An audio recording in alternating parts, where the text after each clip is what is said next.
Hello everyone! Welcome to 2021 and welcome back to Do Reviews. I am your host, James Scott, and we're taking these off. Hope everyone is doing reasonably well. I'm sure no one's doing super good given the state of affairs we're in with the world and whatnot, but if you are doing really good, wow, I'm impressed and I'm happy for you, genuinely. Now, unlike my previous video, which clocked in at about 25 minutes, we're going to try to keep things relatively brief this time to hold your interest. The star of today's show is going to be the first new dew of the new year, Mountain Dew Major Melon, watermelon flavored and supposedly permanent on the Mountain Dew roster. Rather ambitious, if you ask me, before the results are really in on what people think of it. But before we touch on that, I really quick want to touch on something a little bit serious. All right. Now that that's out of the way, let's talk about it. Let's crack it open. Let's see what we're dealing with. Permanent flavor, they say. They already released a zero sugar version as well, so you know they're really committing to getting it out there for people of all walks of life, people looking for sugar, people looking for the opposite. Let's try it. I already sense something wafting up towards my nostrils. Let's give it a taste.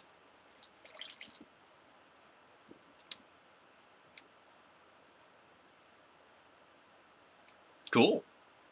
Very, very melonic. Yeah, very, very melonic. Very melonious. Let's try some more.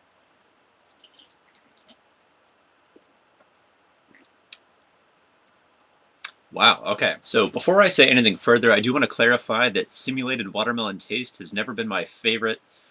Watermelon Jolly Ranchers, for example, or pretty much any watermelon flavored candy that claims to be watermelon flavored, that is, does not taste like the real thing in the same way that grape does not taste anything like the real thing.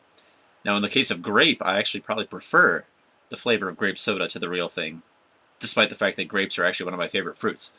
Whatever they're using to try to taste like real grape is still really quite tasty. But in the case of watermelon, it is really far off the mark. It just tastes like sugary wannabe fruit. So if you hand me a watermelon Jolly Rancher, I'm likely to hand it back. Same with watermelon Airheads, to a lesser extent. But in the case of this, I don't know. This kind of unlocks some of the potential I never saw in that synthetic watermelon flavor. It's not really that different from if you just carbonated a watermelon Jolly Rancher, but it's different enough that something in this is working for me here. This is better than I expected. I didn't have huge hopes for it, although, man, that art is something else. That is probably the best Mountain Dew art to date, with the exception of maybe Frostbite. They've really been killing it with the art packages lately. So you got this little shop of horrors looking watermelon with the tongue sticking out. Then the 1-800 general looking military melon there too. Really nice art. I'll definitely be saving the can.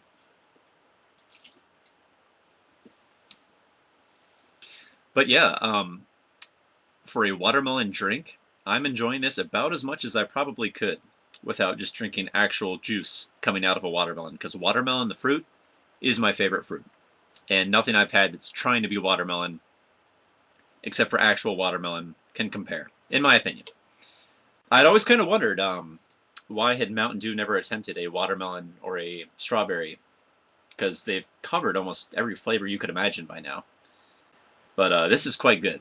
Really, really crisp coming out of a nice chilled can from the fridge. I'm sure it'll pop up in bottles soon enough. From what I've been hearing, the main places to get it right now are supermarkets. Kroger and Giant Eagle are verified to have it. Certain locations, it may not have spread to every location. But we are going to put this, for now, at a we'll put it at a 7.5. That may seem on the lower end of the spectrum for a Dew rating from me, and it is. But being that it is watermelon, a flavor that never really had a shot at being a 10 in my book, a 7.5 is still pretty high. I've had watermelon sodas before. I want to say I've had a Jones Company watermelon, possibly, that was decent. A Jolly Rancher. Remember the Jolly Rancher sodas? I think those were discontinued, but they did have a Jolly Rancher watermelon soda that I tried. And that was in a bottle, not a can, so I probably didn't experience its true potential. But that was not super memorable. That's probably more like a 6. But this, I might actually correct this to a 7.75. I'm really liking it. This will definitely not be the last one I drink. I would like to try it in a bottle as well before I cast my final vote. It could rise to an 8. It could sink back to a 7.5, but for now a 7.75 seems fair, safe, and accurate. And this can is almost gone. Cool. Thank you, Mountain Dew, for giving us a new flavor already in the first week or two of January. Really appreciate that. One of the few high points I can name so far this year, and maybe the only one for a while. So, stock up, give it a shot. Let me know what you think. For the remainder of the video, I thought we might actually take a look at my top 5 favorite drinks of 2020. We are also going to take a look at my bottom 5 drinks of 2020, aka the worst things I put in my mouth in 2020 in a liquid form. Anyway, but let's go for the winners first, and then we'll save the stinkers for afterwards. Starting at number 5. Number 5. Coming in at number 5, you know it, you love it. It's the original Mountain Dew. Sometimes you just gotta go back to basics and drink the one that started it all. The founding father, the original gangsta. The dew from whose loins all other dews sprung. The anytime, anywhere dew. The one you can find pretty much any place for any price. It's always nice, it's Mountain Dew Original. Good stuff. It is probably the thing I drank most in 2020, and I am not ashamed of that. It is a great classic beverage, and I hope it'll be around forever. Number 4. Sitting at number 4, we have Mountain Dew Code Red. Code Red actually has its 20th birthday coming up this year, having been released just after the turn of the century in 2001. It is still to this very day a fantastical feat of fruity flavor. If not for its popularity, we would probably never have been blessed with all the dozens upon dozens of Dew flavors that came after it. I owe a great debt to this flavor for that very reason, and I thank God for its existence every night before I go to bed. Number 3. At number 3, we have Mountain Dew Liberty Brew. Now, I was both surprised and elated to see this flavor return for its second Independence Day in a row here in the States. But from what I've read, it actually performed very well in its first year, so maybe I shouldn't have been too shocked. Still not sure what it's supposed to taste like, but rumor has it that Uncle Sam had intercourse with the bald eagle and Liberty Brew was the result of their unholy bond. Probably not, though. Number 2.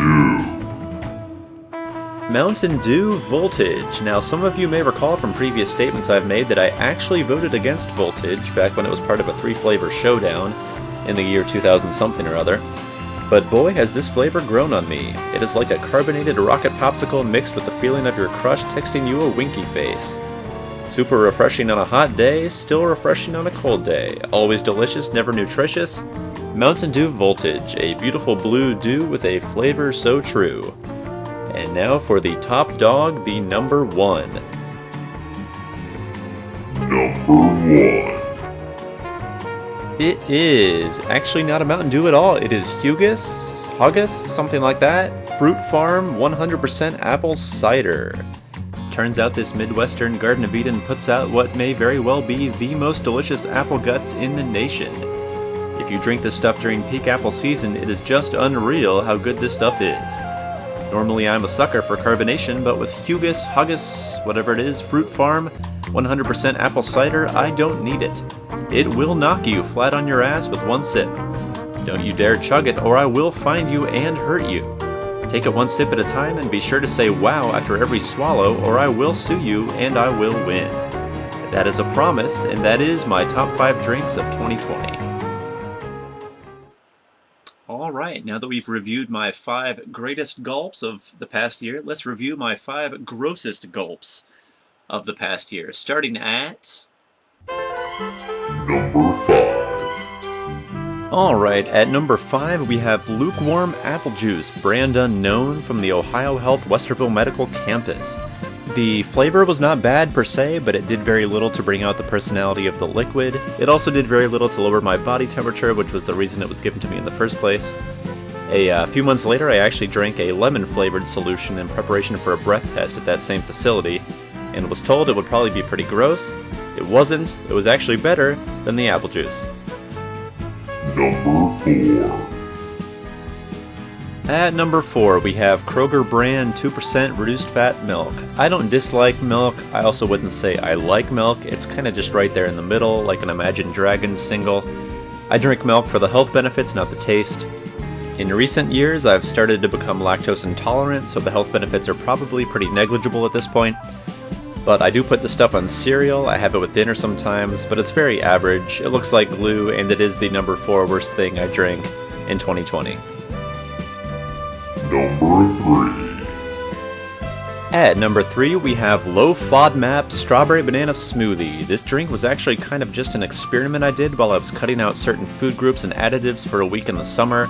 FODMAP, for those of you who don't know, stands for Fermentable Oligodimonosaccharides and Polyols. Basically a bunch of stuff that can cause digestive issues for some people, like me. Anyway, the smoothie was basically just fruit and ice and almond milk. I didn't add nearly enough sugar, so it was pretty tasteless.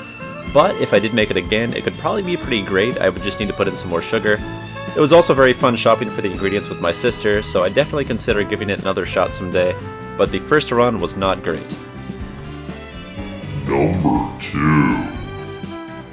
At number 2, we have the tap water at the Extended Stay America on Bethel Road. My best friend stayed here for a few weeks after moving back to Columbus in August, and during that time I had the chance to try the facility's sink water. My friend actually bought a water filtration pitcher thingy, but I forgot about it and drank some water straight from the tap. Big mistake, it was really bad.